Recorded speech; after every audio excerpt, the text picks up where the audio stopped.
Poland shot down drones that entered its airspace on Wednesday, with a drone-like object striking a residential building in the country's east. It's the first time a member of NATO is known to have fired shots during Russia's war in Ukraine. Poland said 19 objects had entered its airspace during a large Russian air attack on Ukraine, and that it had shot down those that posed a threat.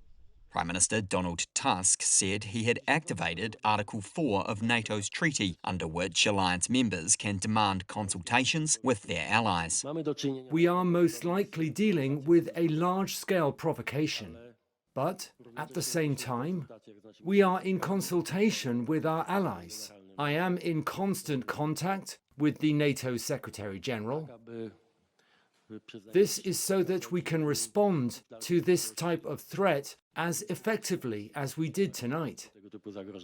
A NATO spokesperson said NATO chief Mark Rutte was in touch with Polish leadership and the alliance was consulting closely with Poland. A source said NATO was not treating the incident as an attack, but as an intentional incursion.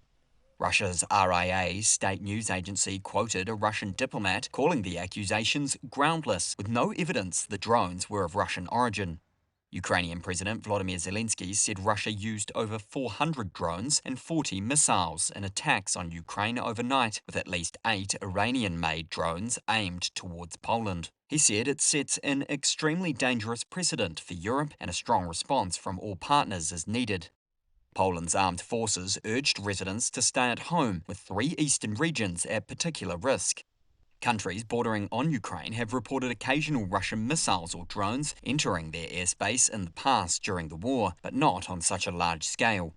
The incident could feed into tightening sanctions on Moscow. European countries are hoping to persuade US President Donald Trump to join them in imposing sanctions after peace talks have proved fruitless.